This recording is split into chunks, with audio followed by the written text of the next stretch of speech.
जय हिंद, जय भारत। दोस्तों, 6 जून 2024 को छत्रपति शिवाजी महाराज के राज्याभिषेक के 350 वर्ष पूरे हुए हैं। कुछ दोस्तों ने सुझाव दिया कि उनके जीवन पर भी हमें वीडियो बनाने चाहिए। शिवाजी केवल एक राजा नहीं थे, बल्कि हमारी राष्ट्रीय चेतना, गौरव और स्वाभिमान के बड़े प्रतीक रहे हैं। बलिदानियों के शिरोमणि सरदार भगत सिंह ने 6 जून 2029 को सेंट्रल असेंबली बम केस के संबंध में दिल्ली के सेशन कोर्ट में बयान दिया था। देखिए, यह भी संयोग ही है। 6 जून 1674 को शिवाजी का राज्याभिषेक हुआ था और 6 जून को ही दिल्ली के सेशन कोर्ट में भगत सिंह का वो ऐतिहासिक बयान आया। और इस बयान में उन्होंने कुछ लोगों के नाम लिए जिनसे उन्हें क्रांति की प्रेरणा मिली।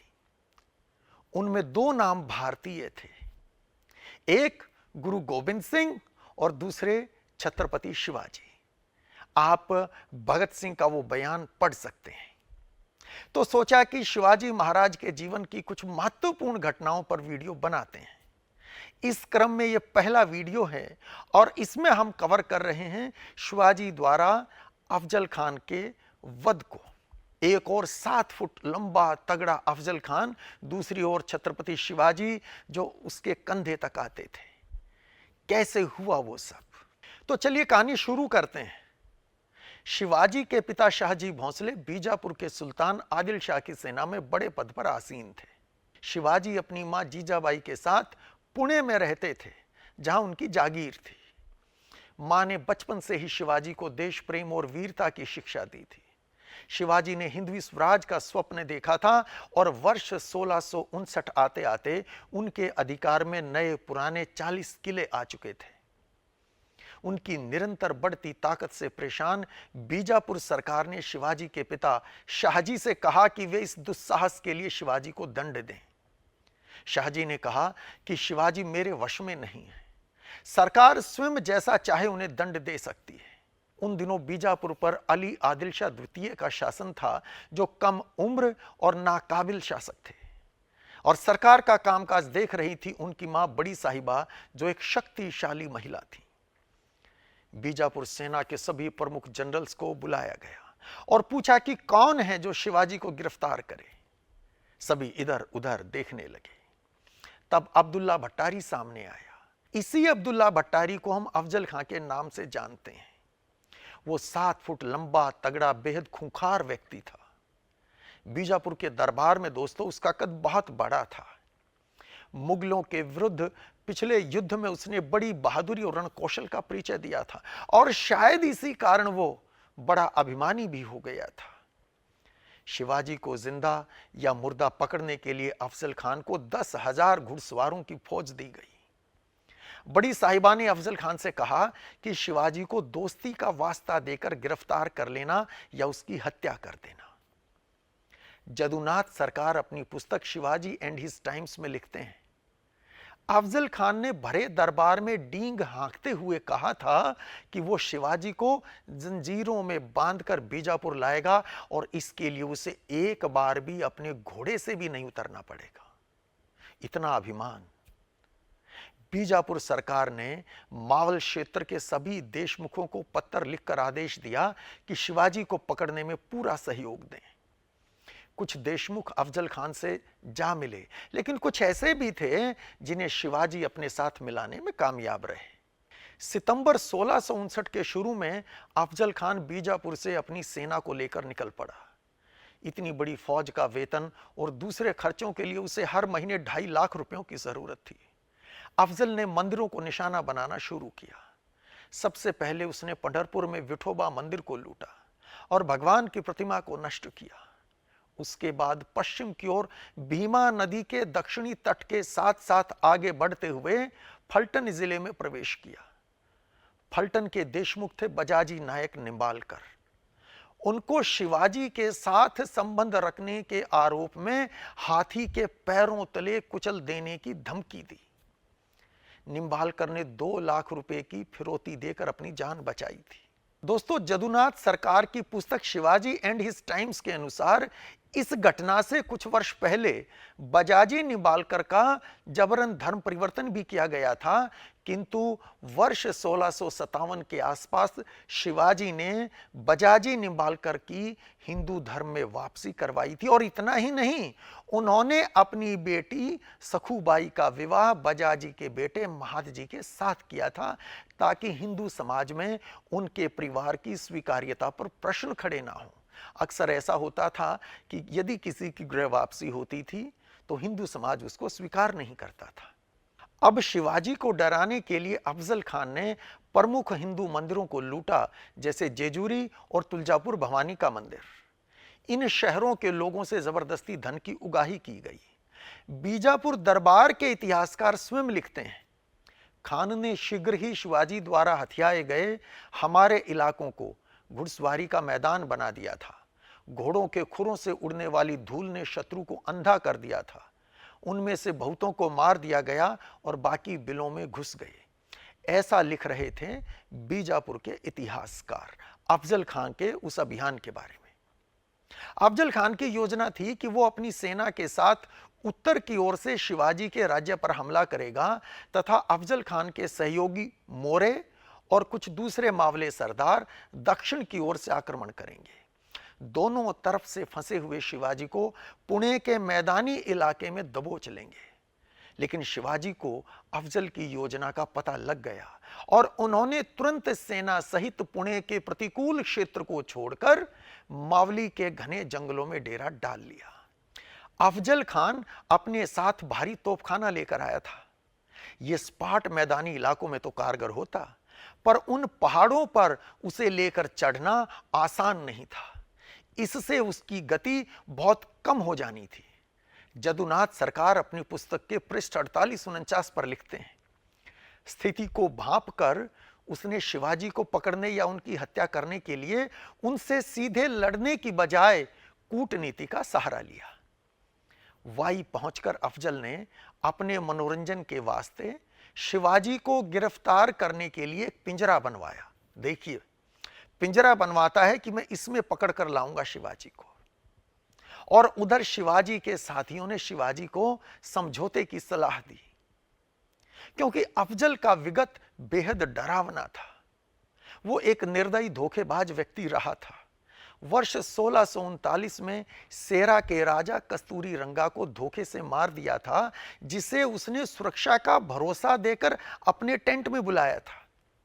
इसी तरह वर्ष 1657 में उसने बीजापुर के मंत्री खान मोहम्मद को धोखे से मरवाया था।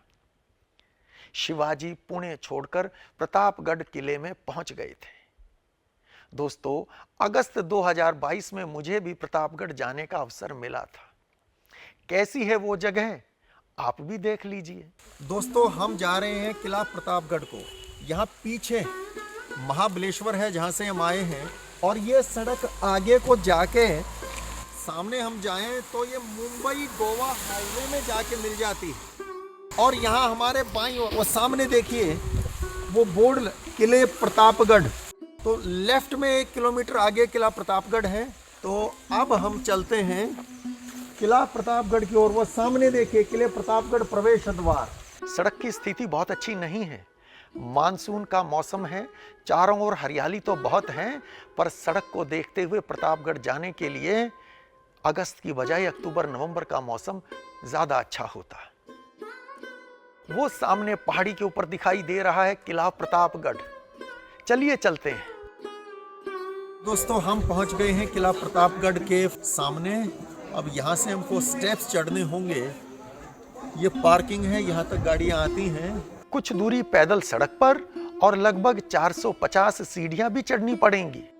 तानाजी हमारे गाइड हैं जो इस किले के बारे में हमें जानकारी देंगे। तो अपना सफर शुरू हो गया है किला प्रतापगढ़ के लिए। तानाजी हैं हमारे गाइड हैं। और हल्की हल्की बारिश, अच्छा खासा कोहरा, 17 अगस्त 2022। चलिए देखते हैं।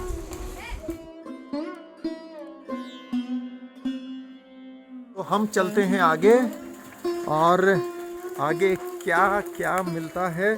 बहुत सुंदर और बहुत मजबूत ये किला। प्रतापगढ़, जिसका निर्माण स्वयं छत्रपति शिवाजी महाराज ने करवाया। ये किले का जो कंस्ट्रक्शन चालू किया 1656 में, इसको पूरा किया 1658 में। ये आ गया सामने श्री भवानी माता मंदिर। इस मंदिर की स्थापना भी स्वयं छत्रपति शिवाजी महाराज ने की थी। हम मंदिर में चलते हैं और भवानी के बड़े भक्त थे शिवाजी महाराज। आगे चलते हैं। दोस्तों, हमने माँ भवानी के दर्शन किए। बारिश तेज हो गई थी। चलते चलते हमने यहाँ बना ली और यहाँ पे अभी ताज़ा लस्सी बन रही है। हमने लस्सी पी, मीठी लस्सी, बड़ी अच्छी लस्सी पी। क्या नाम है आपका? अस्मिता। अस्मिता ने बहुत अच्छी लस्सी पिलाई, मीठी लस्सी थी। और एक और कमाल की बात ये है, अभी तक हमने जितने किले विजिट किए उन किलों पर लोग रहते नहीं हैं, लेकिन ये किला आज भी आबाद है। हमें पता चला यहाँ 35 घर हैं जो किले के अंदर रहते हैं। अच्छा, यहाँ पर एक स्कूल भी है बच्चों के लिए, ऐसा बताया गया। 4th क्लास तक, क्योंकि अंदर 35 परिवार रहते हैं तो उनके बच्चे भी हैं। और ये 35 परिवार वो लोग हैं जिनके पूर्वज छत्रपति शिवाजी महाराज की सेना में होते थे। और ये जहाँ पर इस समय हम खड़े हैं, ये किले का सबसे ऊंचा स्थान बताया गया। ये वो जगह है जो पनिशमेंट पॉइंट है। यहाँ लाकर बड़ा अपराध करने वालों को हाथ पैर बांध के बोरी में बंद करके यहाँ से नीचे फेंक दिया जाता था। ये बुर्ज नंबर 3 है इसके पास, और यहाँ एक सुरंग भी है। इस सुरंग के रास्ते यहाँ से बचकर निकला जा सकता था। दोस्तों, प्रतापगढ़ किले में चलते चलते हम आ गए हैं यहाँ हनुमान मंदिर पे।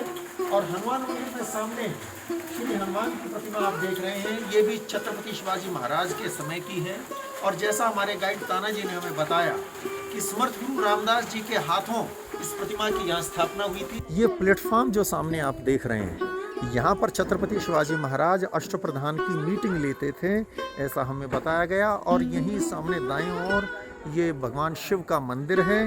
तो चलिए हम भी दर्शन कर लेते हैं भगवान शिव के मंदिर में। ये ठीक सामने नंदी विराजमान है। आगे ठीक हमारे सामने है छत्रपति शिवाजी महाराज की प्रतिमा। और अब थोड़ा सा कोहरा भी छटा है। यहाँ का दृश्य बहुत सुंदर है। शिवाजी महाराज की विशाल भव्य प्रतिमा है। इसका उद्घाटन वर्ष 1957 में भारत के पहले प्रधानमंत्री जवाहरलाल नेहरू ने किया था। तो दोस्तों, अब हम आगे चलते हैं। छत्रपति शिवाजी महाराज की इस प्रतिमा को हमने देखा। ये चारों ओर आप देखेंगे कुछ पार्क्स मेंटेन किए हुए हैं। अब हम उतरना शुरू करते हैं। किला प्रतापगढ़ की यात्रा हमारी कंप्लीट हुई। दोस्तों, आपको वो स्थान भी दिखाएंगे जहां शिवाजी ने अफजल खान का वध किया था। पर अभी लौटते हैं अपनी कहानी पर। वाई पहुंचने के बाद अफजल खान ने अपने भरोसेमंद कृष्णाजी भास्कर को शिवाजी के पास अपना दूत बनाकर भेजा। अफजल खान ने कहलवाया था, तुम्हारे पिताजी बहुत लंबे समय से मेरे दोस्त रहे हैं, इसलिए तुम मेरे लिए कोई अजनबी नहीं हो। मुझसे आकर मिलो। मैं अपने प्रभाव का इस्तेमाल करके कोशिश करूंगा कि कोंकण प्रदेश व अन्य किलों को जिन पर तुम्हारा कब्जा है, आदिल शाह उन्हें तुम्हारे ही नाम कर दे। कृष्णाजी भास्कर रात को शिवाजी के यहीं रुके थे। शिवाजी ने उनका खूब सम्मान किया था। जदुनाथ सरकार लिखते हैं, रात को शिवाजी कृष्णाजी से अकेले में गुप्त रूप से मिले और धर्म का वास्ता देकर उनसे अफजल के असली इरादे के बारे में पूछा। कृष्णाजी ने स्पष्ट तो कुछ नहीं कहा, पर इतना जरूर कहा कि लगता है कुछ शरारत की योजना है। दोस्तों, कृष्णाजी भास्कर के साथ शिवाजी की उस गुप्त बातचीत के बारे में डेनिस किनकेड अपनी पुस्तक द ग्रैंड रिबेल में लिखते हैं। शुरू में वह अफजल खान से मिलने वाले दंड के भय से चुप था। फिर शिवाजी ने उसे उन मंदिरों की याद दिलाई जो अफजल खान ने तोड़े थे और वे देव प्रतिमाएं जो उसने खंडित की थी। इसके बाद वह टूट गया। इसका अर्थ ये कि इसके बाद कृष्णाजी भास्कर ने शिवाजी को सब सच बता दिया। और कुछ ऐसा ही विवरण C.A. किनकेड और D.B. पारसनीस अपनी पुस्तक history of the Maratha people में इस घटना के बारे में लिखते हैं। यह शिवाजी के जीवन का सबसे कठिन समय था। कहते हैं उस रात मां भवानी ने उनको दर्शन दिए और विजयी होने का वरदान दिया। सुबह शिवाजी ने अपने सरदारों को मां भवानी के दर्शन की बात बताई, जिसे सुनकर सब लड़ने के लिए तैयार हो गए। अब यह कहना तो कठिन है कि सच में मां भवानी ने उन्हें दर्शन दिए थे या शिवाजी ने अपने सरदारों की हिम्मत बढ़ाने के लिए ऐसा कहा था। इसके बाद शिवाजी ने मां जीजाबाई का आशीर्वाद लिया और साथियों को बारीक दिशा निर्देश दिए कि यदि युद्ध में उनकी मृत्यु हो जाती है तो क्या करना है। इससे पहले शिवाजी ने पंताजी गोपीनाथ को अपना दूत बनाकर कृष्णाजी भास्कर के साथ अफजल खान के पास भेजा और स्वयं डरे हुए होने का नाटक करते हुए तब तक वाई जाने से इनकार कर दिया जब तक अफजल खान उनसे उनके घर के निकट आकर स्वयं उनकी सुरक्षा का वचन नहीं दे देते। अफजल खान ने शिवाजी की यह बात मान ली और अपनी सेना सहित प्रतापगढ़ किले से 1 मील नीचे दक्षिण में वहां बसे गांव पार पहुंच गया। एक गांव का नाम है पार। उसके सैनिक कोयना नदी की घाटी में वहां दूर दूर तक फैल गए। कोयना नदी की घाटी में ठीक इसी जगह पर अफजल खान की सेना ने पड़ाव डाला था। पीछे जो पहाड़ी आपको दिख रही है वहां है किला प्रतापगढ़। दोस्तों, गोपीनाथ ने वापस प्रतापगढ़ आकर शिवाजी को सूचना दी कि अफजल अपनी सेना सहित पार गांव पहुंच गया है। अगले दिन प्रतापगढ़ किले के नीचे एक पहाड़ी की समतल चोटी पर दोनों के मिलने का स्थान चुना गया। पार गांव से उस पहाड़ी तक पहुंचने वाले जंगल के रास्ते के दोनों ओर शिवाजी ने अपने छटे हुए सैनिक छिपाकर बैठा दिए थे। 10 नवंबर 1659 को दोनों की भेंट होनी थी। शिवाजी ने अपने सफेद वस्त्र के नीचे लोहे की जालियों वाला कवच पहना और सिर पर पगड़ी के नीचे लोहे की टोपी रखी। दुश्मन पर वार करने के लिए उन्होंने बाएं हाथ की उंगलियों में बागनक पहना और दाएं भुजा में वस्त्र के नीचे धारदार पतला बिछुआ छिपा लिया। 2 योद्धा उनके साथ जा रहे थे, जीवा महला जो तलवारबाजी में सिद्धस्त थे और दूसरे थे शंभूजी कावजी।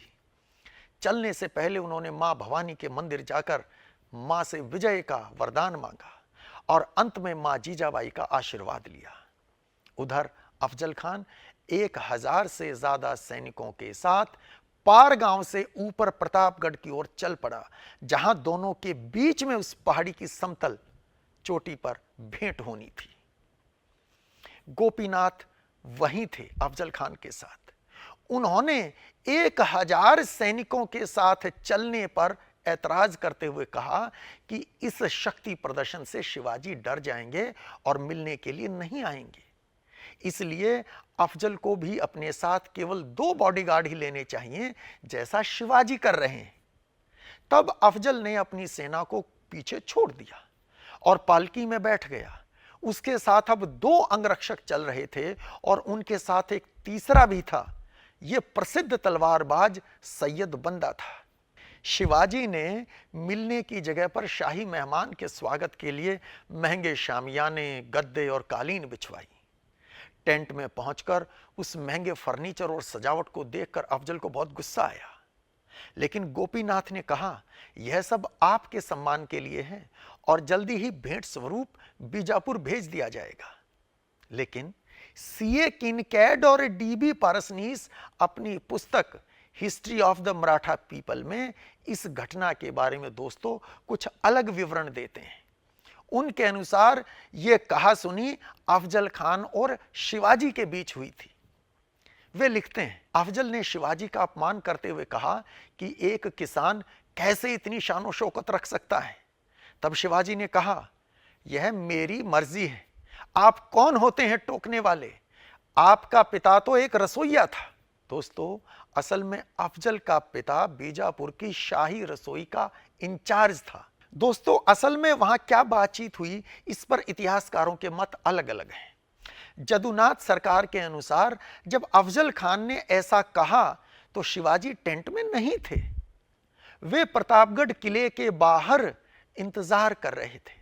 जब वे नीचे टेंट की तरफ थोड़ा सा चले तो उनकी नजर सैयद बंदा पर पड़ी। वे रुक गए और संदेश भिजवाया कि इस व्यक्ति को टेंट से हटा दिया जाए और ऐसा ही हुआ। तब शिवाजी भी टेंट में प्रविष्ट हुए। शिवाजी देखने में निहत्थे थे, जबकि अफजल के पास उसकी तलवार और कटार थी। हालांकि शिवाजी ने भी बागनक पहन रखा था और दाएं बाजू में बिछुआ भी छिपा रखा था, पर बाहर से कोई हथियार नहीं दिख रहा था। शिवाजी ने झुककर अफजल को सलाम किया। जदुनाथ सरकार लिखते हैं कि अफजल खान अपनी सीट से उठा, आगे बढ़ा और शिवाजी को गले लगाने के लिए बाहें फैला दी। लेकिन सीए किनकैड और डीबी पारसनीस के अनुसार जब शिवाजी ने अफजल खान को कहा कि तुम कौन होते हो मुझे टोकने वाले, तुम्हारा पिता तो रसोइया था, इसे सुनकर अफजल खान आग बबूला हो गया और शिवाजी को दबोच लिया। अब जो भी हुआ हो, चाहे झूठा प्यार दिखाकर या गुस्से से भरकर, अफजल खान ने शिवाजी को दबोच तो लिया ही था। छोटे कद के शिवाजी अफजल खान के कंधे तक आते थे। अफजल ने अपनी पकड़ मजबूत कर दी। उसने शिवाजी की गर्दन को अपने बाएं हाथ से दबा लिया और दाएं हाथ से शिवाजी के कमर में कटार से वार किया। लेकिन शिवाजी के कवच ने वार को सह लिया। गला दबा होने से शिवाजी का दम घुट रहा था।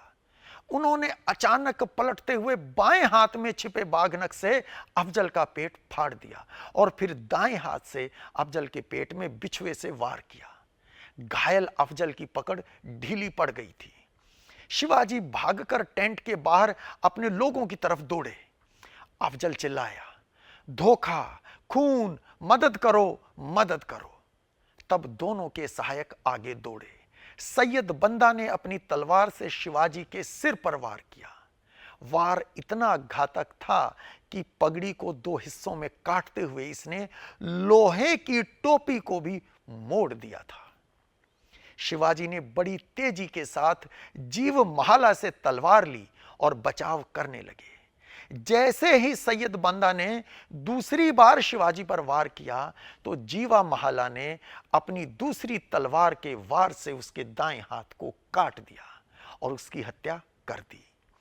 पालकी वालों ने घायल अफजल को पालकी में रखा और लेकर चलने लगे, लेकिन शंभूजी कावजी ने उनकी टांगों पर वार किया। पालकी गिर गई और फिर उसने अफजल का सिर काट दिया। शिवाजी अपने दोनों अंगरक्षकों के साथ दौड़कर ऊपर प्रतापगढ़ किले में पहुंच गए और योजना के अनुसार वहां तोप से गोला दागकर नीचे छिपी घाटी में अपनी सेना को इशारा कर दिया। फिर तो मोरे त्र्यंबक और नेताजी पालकर की सेना दुश्मन पर टूट पड़ी। सेनापति की मृत्यु और अचानक हुए हमले से बीजापुर की सेना घबरा गई। भागने का कोई रास्ता नहीं था। बीजापुर के 3000 सैनिक मारे गए थे। बाकी अपने दांतों में घास दबाकर जान बचाने में कामयाब हुए। मराठों की विजय हुई थी। बीजापुर की पूर्ण हार हो चुकी थी। अफजल खान के 2 बेटे गिरफ्तार कर लिए गए। जिस जगह यह लड़ाई हुई थी वह प्रतापगढ़ किले से नीचे उतरते हुए लगभग आधा किलोमीटर चलने के बाद सड़क के दाईं ओर आती है। चलिए वो भी देख लेते हैं। दोस्तों, मेरे ठीक पीछे यहाँ वो जगह है जहाँ 10 नवंबर 1659 को छत्रपति शिवाजी महाराज ने बीजापुर के सेनापति अफजल खान का वध किया था। वो देखिए ठीक सामने टिन शेड्स के यहाँ 2 स्ट्रक्चर दिख रहे हैं। मैं पीछे वाले स्ट्रक्चर की बात कर रहा हूँ, जिसके सेंटर में क्राउन जैसी चीज दिखती है, वो जगह है। दोस्तों, वर्ष 1648 में शिवाजी के पिता शाहजी की गिरफ्तारी और इसके कुछ वर्ष बाद शिवाजी के बड़े भाई संभाजी की हत्या के लिए भी अफजल खान को जिम्मेदार माना जाता है। उसका वध करके शिवाजी ने न केवल भाई की हत्या का बदला लिया था, बल्कि हिंदवी स्वराज के महान लक्ष्य की ओर बहुत आगे बढ़ गए थे। पर हमें यह भी नहीं भूलना चाहिए कि शिवाजी धार्मिक तौर पर बहुत सहिष्णु व्यक्ति थे। वे हिंदवी स्वराज की स्थापना कर रहे थे, पर उनकी सेना में अफगान सैनिक भी थे और बीजापुर की ओर से लड़ने वालों में कुछ मराठे भी थे। अभी के लिए इतना ही। ये जानकारी आपको कैसी लगी कमेंट बॉक्स में लिखकर जरूर बताइए। जल्दी ही फिर भेंट होगी। जय हिंद, जय भारत।